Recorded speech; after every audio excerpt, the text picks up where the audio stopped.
আসসালামু আলাইকুম। আজকের ভিডিওতে দেখাবো আমার পছন্দের একটা রান্না। আজকের গরুর মগজ ভুনা করবো। এই মগজ ভুনা থাকলে তো আমি অনায়াসে 2 প্লেট ভাত খেয়ে ফেলি। আমার কাছে এত ভালো লাগে যে প্রথমেই আমি পরিষ্কার করে নিয়েছি মগজটা।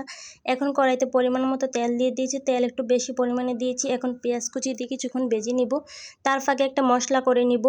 এখন আমি একটু মশলা বেটে নেব। এখানে নিয়েছি জিরা, এলাচ, দারচিনি আর জায়ফল, এগুলোকে পাটায় বেটে নিয়েছি। পেঁয়াজটা ভালোভাবে ভেজে নিয়েছি, লবণটা দিয়ে দিলাম। তারপর আদা রসুন বাটাটা দিয়ে কিছুক্ষণ আমি ভেজে নেব যেন কাঁচা গন্ধটা চলে যায়। এখন কিছুটা পরিমাণে হলুদের গুঁড়া, একটু মরিচের গুঁড়া, কয়েকটা তেজপাতা আর একটু পানি দিয়ে মশলাটাকে ভালোভাবে কষিয়ে নিব। আমি তো এভাবেই রান্না করি। আমার কাছে মগজ টুকরা করে রান্না করলে বেশি ভালো লাগে। এক একজনের রান্নার ধরন তো এক এক রকম হয়ে থাকে। এখন ওই যে মশলাটা বেটে রেখেছিলাম এটা দিয়ে মশলাটা কষিয়ে নেব। তারপর মগজটা দিয়ে শক্ত হয়ে গেলে খুন্তির সাহায্যে আমি টুকরো করে নিব। এখন কিছুটা পানি দিয়ে সিদ্ধ হওয়ার জন্য ঢাকনা দিয়ে ঢেকে দিব। যখন পানি শুকিয়ে যাবে তখন নামানোর আগে ভাজা জিরার গুঁড়া দিয়ে নামিয়ে নিব।